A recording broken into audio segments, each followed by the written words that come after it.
السلام علیکم۔ مشہود خان چینل میں آپ کو خوش آمدید کہتے ہیں۔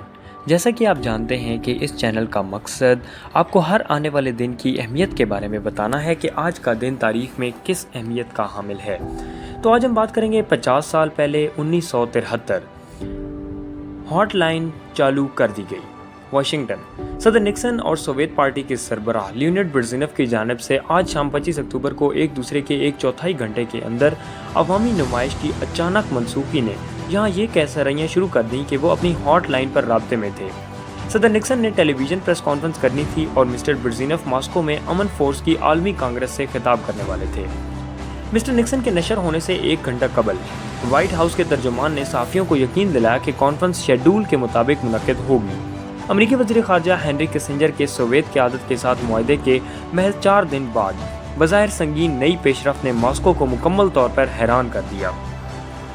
دریں اثنا، جیسا کہ میلان سے خبر رساں ایجنسیوں نے رپورٹ کیا ہے کہ ایران کے شاہ نے ایک انٹرویو میں وعدہ کیا ہے کہ وہ مغرب کو تیل کی سپلائی نہیں روکیں گے، لیکن خبردار کیا کہ پیٹرول اس کی موجودہ قیمت 10 گنا زیادہ ہو سکتا ہے۔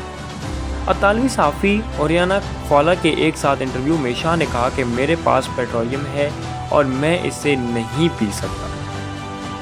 میں جانتا ہوں کہ باقی دنیا کو بلیک میل کیے بغیر اس کا فائدہ اٹھا سکتا ہوں، لہٰذا میں نے انتخاب کیا ہے کہ بغیر کسی امتیاز کے سب کو فروخت کی یقین دہانی کی پالیسی اپنائی جائے۔ Thanks for watching.